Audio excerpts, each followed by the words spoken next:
I'm going silent now.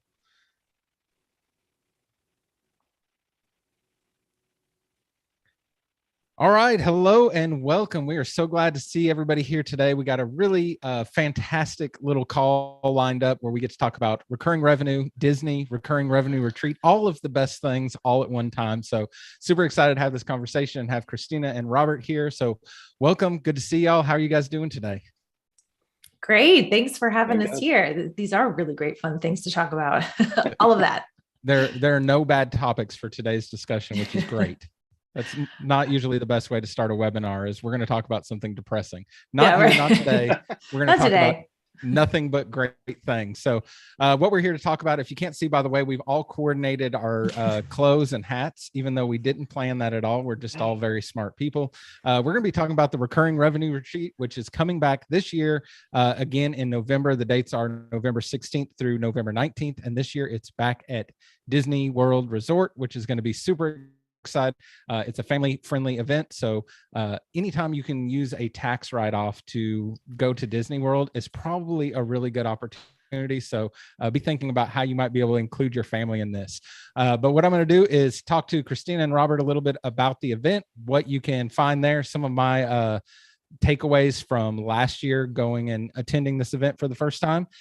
And we'll talk to you about some discount coupon codes for being part of the admin bar, which is awesome, what all the tickets include and all that. So let's just dive in and get this underway. I will start with asking Kristina, tell us a little bit about what is the recurring revenue retreat? Well, the recurring revenue retreat was birthed out of Robert and I kind of sharing frustrations with the current event space that we were attending. We had attended WordCamps, we had attended private events, and we wanted something a little bit different. So we decided to create that. So when people, like you'll see when you talk about your experience, Kyle, it's a totally different event in that we wanted to, one, focus on recurring revenue. Now we tend to attract obviously web agency owners because that's what we are. And so it's recurring revenue around that. We wanted that to be the focus because it just didn't really seem to be a place where that was really talked about as that spotlight topic. We also wanted to create an event where, like you said, where we could just have that tax write-off where as business owners, we tend to not really take a vacation often. And it was that perfect opportunity to say, we should do something in Walt Disney World. We should do it as an event and we'll write it off as that expense. But the other thing being, we really wanted something where we could bring our spouses and our children, that they would feel included as well. Like it would be something where they get to see the people we talk to online all the time. And it wouldn't be this kind of removed feeling you get at these large events where your spouse is kind of like in the room by themselves, but things that people could bring their family to in these outside events that piggyback our conference.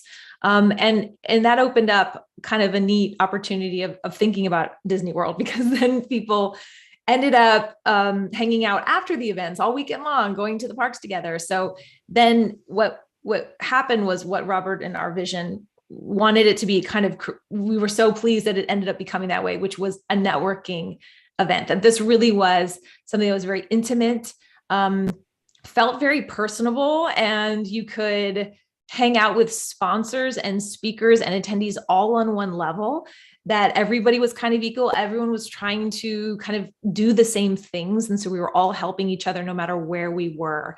And so that's what ended up coming out of the first event and carried over. And we're seeing it carrying over into the other events. So we like to call it the no ego event. We like to bring people down onto that one level, have fun together, eat together, hang out together, learn together. And that's what the recurring revenue retreat is all about. And I will say, like, I've gone to WordPress events, WordCamps and stuff like that. And I think WordPress is fairly no ego for the most part compared to some other industries, right? But there is a noticeable difference at recurring revenue retreat. Like you said, everybody's hanging out together. It didn't matter who was who, or sponsors, speakers, attendees. We were all definitely hanging out together. And the family friendly part of it is so huge for somebody like me. I have 3 kids and a wife. And if I say, hey, I need to go on a work thing and I'm going to be gone for 4 days, that's a burden on my entire family, right? Because I take care of things at the house and I need to help with the kids and all those kinds of things. So other than I'll call out Noah right now. Noah's in Hawaii by himself right now, which he's the only married person with children I know that can go to Hawaii by themselves. I could never pull that off. Not in a million years. I would come home divorced 100%. So it's awesome that this is something that we can bring family to, because it was able, I'm able to go to something like this because I can take my family with me. So I do definitely appreciate that. Robert, why don't you tell us a little bit about, Kristina alluded to a few of the things, but what are the planned activities? What happens at the recurring revenue retreat? Yeah, so we of course have sessions where speakers come in and speak on all kinds of different topics about different ways to build recurring revenue in your business, things you can do to streamline things in your business, building a team, all kinds of different topics.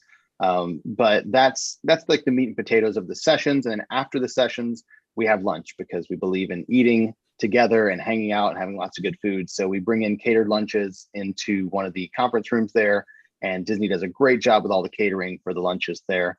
And then after that, we have one of my favorite parts, our magic minds, which are essentially 8 to 10 person masterminds where you go in there and workshop all the things that you just learned. You can figure out what you want to apply in your business, and you get dedicated time to work with the facilitator and everyone else in the room to kind of brainstorm and give you a game plan for when you get home. So you're not just taking down a bunch of notes that you never really look back at. So I love that part of it. And then we also have a lot of fun things as well. When we first get there on Wednesday night, we have a big reception where we have a ton of food and snacks and things brought in and some games, and that's there at the resort. And this is a Disney resort, so they've got a ton of things to do for the family and for everyone staying there. There's pools and water slides and all that crazy stuff, and then a lot of restaurants and bars. And then Thursday night, we'll all let all the attendees go out to eat together. That we have a restaurant that's a good option there at the resort for them, while the sponsors and speakers have their own kind of VIP event that we put on for them. And we've rented out one of my favorite restaurants at Walt Disney World with a fireworks view to have dinner there with them. And then on Friday night, after the final session, after the final Magic Mind wraps up, we have our after party, which this year we have just signed up for the bowling alley at Disney Springs. And I say it's a bowling alley, but it is a very, very nice bowling alley. It's 2 stories. It's got like 30 lanes, and they have phenomenal food. It's actually one of my favorite places at Walt Disney World to get sushi. And never would have thought I'd say that about a bowling alley, but we've rented out a big section of it. We're going to cater in a bunch of their food and have a few hours of just a good time there. Looks like it might have froze up on me a little bit. It was so good. He just froze. Yeah. And for those of you who don't know, I'm sure he'll sort this. Robert spent an entire year living at Disney World Resort. So if there's anybody on the planet that knows a ton about the spots to hit up at Disney, it's definitely Robert. So it's awesome that he's in charge of getting all these places secured and all that kind of stuff. He brought up several of the things that I would definitely say are my favorite things about attending the event last year. Now, last year, because of all the COVID restrictions and stuff, you guys weren't able to have the event at Disney World, but we did have an all-inclusive resort and everything. But I wanted to list off a few of the things that, like, even now I still think about that were huge about this event that are, I think, a lot different than going to another WordPress event, WordCamp, things like that. The in-person thing is huge. Of course, that happens at WordCamps and stuff, but for the last 2 years, we've done everything online. And going to this event last year was my first time, since COVID started, to be able to go hang out with people in person. And it is just such a huge difference. Just it's comparing an online event to an in-person event. It's not a fair comparison at all. It's a completely different experience. So from the moment I got there, Noah actually happened to be the first person I saw at the resort. From the moment I got there till the moment I left, it was just being around all these people that do the same thing as you, that understand where you're coming from, all those kinds of things. And to have, in-person interaction with them is huge. The other thing that you guys mentioned too is the Magic Minds, which is small groups where you get to talk about some of the challenges you have or what you're working on, and you get a whole bunch of people to workshop ideas and help you through those things, which I thought was huge.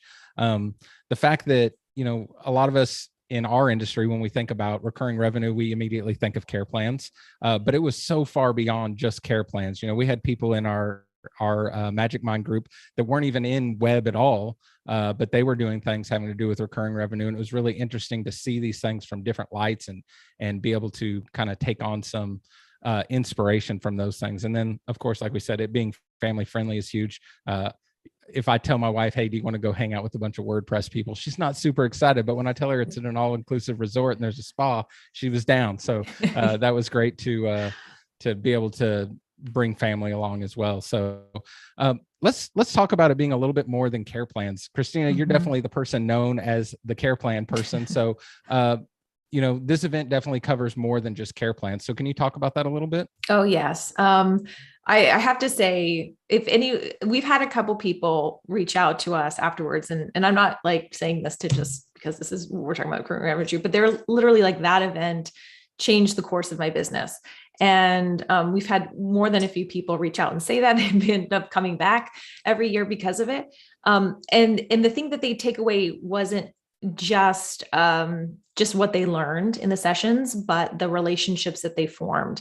And I think you nailing that on the head. Yes, we could have great speakers. We could have like magic minds run by the best facilitators, but it's the relationships that truly actually help your business grow, which is kind of weird when you think about it, because we're all siloed in our own offices doing our own work. But it's these relationships that I've had over these years that's made my business grow. So that alone is kind of neat, that you end up finding like-minded people and you end up either having some partnerships with them or having accountability or getting ideas of what they did for recurring revenue. But yeah, so as far as recurring revenue topics go, we have basically digital products and services, training courses. Obviously, care plans kind of falls into some of that, productized services. So we've had people talk about SaaS that they've created, WAS that they've created, training that they've created, like courses and coaching, social groups and communities, membership groups, and goodness, we've had physical products as well, like people who want to go off and like create, actual physical products that they'd sell. Robert is a great example of a lot of things that he's done in his business, create recurring revenue. So yes, it expands a little bit beyond digital sometimes and goes into subscription models and things like that. But what we also try to throw in there is a lot of not too much business growth topic stuff, but some of the best talks we've had have been on like mental health and like how to navigate the craziness of trying to grow your business when you're already running another business. So that's what we tend to talk about a lot, because most of the people coming here are actually trying to build something new. And so they want their agency to continue to grow. So it's not like WordPress agency talk stuff. It's kind of like, how do you build that passion thing that you've been wanting to build? Maybe it's in the web space, maybe it's not, but it has one concurrent theme in that it's a recurring revenue type of model. So you get a lot of inspiration from all different types of product creators, agency owners, coaches, all different type of people we're looking for when we have people speak or facilitate the workshop. So it is way more than care plans. In fact, I don't even think we had a care plan talk last year. So yeah, we did the panel discussion on it. Yeah. Yeah. And it's so great that you can get in, even if I'm not going to go make a physical product geared towards recurring revenue or whatever that might be, it just gets your mind working in a different way and seeing different opportunities and things that you might already be selling now, seeing the way people are structuring their business. And, when we go to like WordCamps and stuff, of course, it's very tech focused and like the things you can build and that. So I see how the business side of it, and you talking about these different wide ranging of talks and stuff like that does focus more on the business side of it. And of course, mental health is recurring revenue has been huge for my mental health yes. Because I'm not in a panic every month, wondering if I can pay my bills. And so, Robert, obviously we know Kristina as the care plan person, but you definitely have a relationship with recurring revenue too. Why don't you tell us a little bit about why this type of event was so appealing to you and your relationship with recurring revenue? Yeah, well, recurring revenue, it kind of enabled me to live the life I wanted. When I started out on my own, I left a web agency that I had a job at, and I had $0 in recurring revenue, and I had one client who wanted to build a website. So that was super exciting. I immediately got them, built out and put on a care plan. And I thought, I really like this recurring thing. And I'd seen the power of recurring revenue at the agency I worked at because they built an SEO department that kind of carried about 80% of the revenue of the entire company was from 3 people out of 18. And so I thought, okay, well, I ran the SEO department. I may as well offer SEO services. And so I started doing SEO. I did a little bit of white label, did some for my own clients, and built enough of a recurring base that I could sell my house and go live at Disney World for a year. And that was kind of the crazy dream we wanted to follow, and literally could not have done it without recurring revenue. And that was all around the time that Kristina and I were having these discussions. We were talking about me moving to Disney World and how recurring revenue had let me do that. And that kind of was part of what birthed the idea of R3. And then, of course, I've kept that going with the care plans and things. And as I've shifted into more content creation and things on the Disney side of things, we have recurring revenue models like memberships and things like that, and a few other things we're going to be launching here pretty soon. So that's the same principles I've learned there. I'm applying in a totally different vertical now too. Yeah, and you never know where these conversations are going to lead you to. You too might be living at Disney World one day, and you just don't even know it yet. or an island. I recommend islands. There you go. So last year we had tons of fantastic speakers, people that I felt intimidated that were there, but were super easygoing and easy to get along with and go approach them and talk to them. Kristina, you told me before we got on the call today that you have some announcements on this year's speakers, and I'm very anxious to find out who's going to be there. Yes. Okay. So yeah, this is our admin bar exclusive. We will be announcing. It's tough because we only have 2 days and we want to put the magic minds in there. And so that cuts into how many speakers we can have, which is always a big challenge. And always wanting to make it still like the topics that we want to be discussed. And that shifts every year. So I'm really excited that we've invited back Chris Lemma.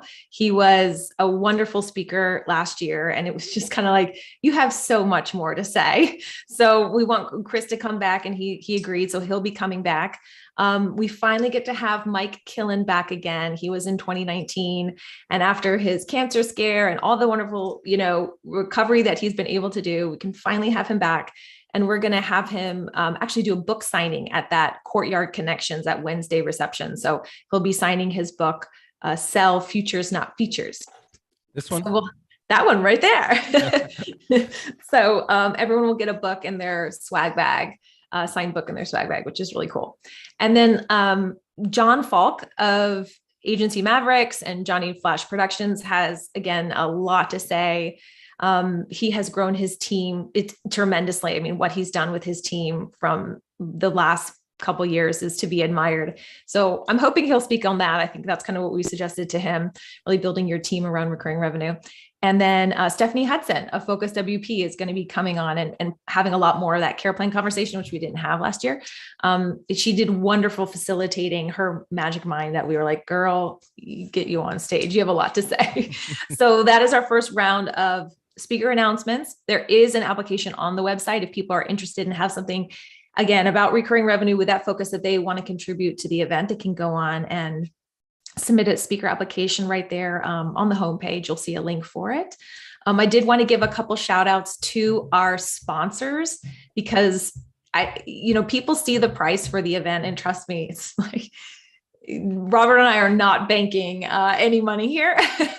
The best we get out of it is maybe a free vacation.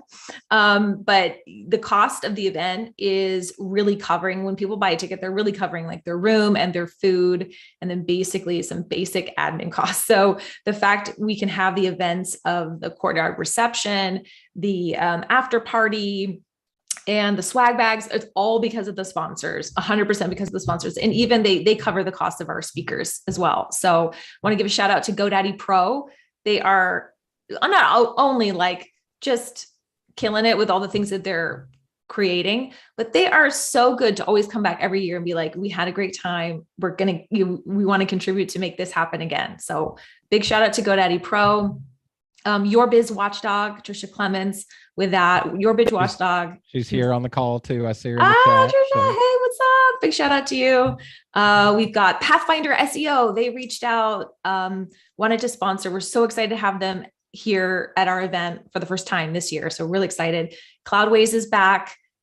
So it's great. We had them last year. They're coming back, and you can see like a lot of people come back. That's how cool this event is. We've got a lot of people coming back because it's just that kind of event. You feel like you're with your friends. And then this morning, WP Project Managers Academy, Beth Livingston is sponsoring the event. So huge shout out to her. She might be on the call as well. So I think she is. So those are our sponsors so far. If you're interested in sponsoring, there is also a link on the website for you to reach out to me. I coordinate the sponsors, and we'd love to have you. So there's about 5 slots left. There is 5 slots. I shouldn't say about. There is 5 slots left for sponsors. Nice. Fantastic. All right. Well, we're going to get to some of the ticket stuff and the discounts and all that here in just a second. But Robert, since you're intimately familiar with the facilities here, why don't you tell us a little bit about what people can expect when they arrive, accommodations, all those kinds of things. Yeah. So Disney's Coronado Springs Resort is one of my personal favorites. It is a beautiful resort. It's themed kind of Southwestern themed. Different sections of the resort are different parts of Southwestern kind of design. But we have booked a block of rooms that is right next to the conference center, just like we did back in 2019. Super convenient for getting to and from the sessions. It's also very close to the food, which is important to me, because if you want to get something, after hours or before the sessions or something when we don't have the catered food out yet, plenty of options there for you. And that was one of the things we found back in 2019 that we loved about this particular resort that made us want to go back was they have probably 5 different lounges / bars that around the resort there. And it's just a great place for everyone to hang out when things are over, have a drink, talk, and network together. And that was one of my favorite things about being there at the resort. We do include 3 nights at the resort with every ticket purchase. So if you purchase one of the VIP tickets, you get Wednesday night, and then all day Thursday are the sessions. You have Thursday night, and then sessions on Friday. You get Friday night, and checkout is on Saturday. You can add to that for a discounted rate. If you want to extend it and turn it into an actual vacation, you can totally do that. We can do a few nights before or after with Disney there for you. And one of the cool things about this, because the resort is not actually an all-inclusive resort, we don't have to pay per head. So let's say your family wants to come along, your spouse and your kids, the rooms sleep up to 4 people. So you can fit all 4 people in the room. There's no additional charge for that, for them to be able to come along and hang out. And then if you did want to share your room with another attendee, you can also do that. There is a roomie pass ticket. It essentially is a half price ticket where you can then split the cost and make it a little bit cheaper for both of you to share rooms. I know we have a few attendees that are doing that this year as well. But it's just a beautiful resort, and I'm excited to be staying there again because it's one of my favorites. Well, I have 3 kids and my wife, so I might try to sneak a little kid into the room and make it see if it can sleep 5. Yes. I don't know anything about it. Yeah. Wink, wink. We can fit her in luggage. It's totally fine. She's so weird. Tiny and cute. Can't wait to meet her. So, Kristina, I guess we ought to talk about the tickets, how all that works, because I know there's people actually attending the conference and all that. Then there's family to bring along; those have a cost. We actually, I imagine everybody who goes is going to want to step foot in the Disney parks too. So, how does all that work? What do people need to prepare for if they're looking at attending? Okay, so r3.live is the website, r3.live, and you can click the tickets right now have an early bird sale on them, which ends, when does it end, Robert? I think it's May 15th, if I remember May correctly. 15th. And then that you can apply. Do we want to mention the coupon yet? You can apply the admin bar coupon. So Robert, why don't you mention that part? Yeah, there's an admin bar exclusive coupon for $150 off. And it's TABLIFE, TABLIFE. And you can stick that in there at the checkout, and it will take the discount off of the early bird price. And then once you're signed up, and again, you can add on a roomie. We will eventually get more details out to those who are signed up about all those other details, discounted Disney tickets, because we're doing an event at Disney. We get discounted Disney tickets. In 2019, where I really felt I got the most value was the fact that it was kind of like the park hopper was included, which was really cool, like price wise. And then there was, and then a discount on that. The more days you do, it's almost like, I don't know, it got down to like real cheap. It was like, keep going to Disney. They don't mind. So we'll have a website for that for attendees to go on and buy those discounted tickets. The other is if you did want to bring your family to the Courtyard Connections and the after party, there will be that social pass. So again, you don't have to pay for your family to be in the room. We don't offer a social pass during the actual conference with like the lunches because it's so expensive. It's way better for your family to spend the same amount of money and go to Disney Park for the day and eat there. So we don't, so we expect most people are going to have their family, hanging out, doing something else on Thursday and Friday if they're not actually coming to the session, if you don't have like a business partner as your spouse. So it was really the Wednesday night reception and the Friday after party that you may want to bring your family to. And we'll have a social pass for that, which is basically just the cost of the food for attending. And then that way, your family can meet all these wonderful people that you've been chatting online with for many years. I just had Cliff Almeida at our house yesterday with his family of my web audit. And again, it's another world when like your spouse gets to meet someone, because he was like, Cliff left and Dan says to me, he goes, wow, like you're like a big deal in this space. Like, I'm like, yeah, I'm a pretty big deal. So, it's that kind of thing. They get to see a different side of you and understand what you do a little more, which is always helpful. Yeah. It's two worlds colliding for sure. Cause my wife's like, yeah, you're a total idiot. These people just hadn't figured it out yet. I'm like, yeah, I know. I'm trying to show them I'm doing my best. So. Awesome. Well, I did post all those links in the chat here and that coupon code as well. So definitely I would do some serious thinking about it, talking with your family about it here over the next 20 days or so before that early bird pricing goes away. Any chance to sneak into Disney World as part of a tax write-off and save some money on it is definitely a good idea. So before we wrap this up, I want to make sure we covered everything y'all wanted to cover. I know we talked about some of the speakers that are coming, the sponsors. Huge shout out to them for sponsoring the event. Is there anything we left out or didn't cover, Kristina? Oh, just speaking of the tax write-off, I'm not a CPA, so don't take asterisks. I'm not legally, but after the event, we all went out to the Disney park at one point, like a whole bunch of us. And I was like, that's, business. That's a business write-off there. That was networking. So I did write off my ticket, not my husband's ticket, but I did write off my ticket to Disney World, considering that was part of my business. And I was wining and dining and networking. So I hope that seemed pretty legal. So disclaimer. I'll add all the disclaimers later. Yes, exactly. Thank you. Yeah. So thanks, Kyle. Thanks for having us on and chatting about it. Absolutely. We can't wait to see you again. Yeah, I know. I can't wait. Robert, is there anything you wanted to add to it? No, I think you covered it all, but I'm just super excited to be back at Disney again this year. I had so much fun in 2019 and last year was a blast too, but I know it's just a little bit different at Disney with the atmosphere and everything. And again, hanging out in the parks with people that I've known online for years. It's just so cool. Yeah, it's definitely different to be able to be with everybody in person. It's great. So, well, Kristina and Robert are both in the admin bar. So if you have questions, you can always talk to them in there. I'm sure we'll have a thread about this going in there. So if you have any questions, definitely don't hesitate to reach out. I'm sure they'll be happy to answer those for you. And I look forward to seeing lots of people use our coupon code and save some money. That would be fantastic. Thank you guys so much for coming on here and talking to us about it again. I'm really looking forward to getting on a plane and going back to Florida for this year. So can't wait to see everybody there. And we will talk to all of you very soon.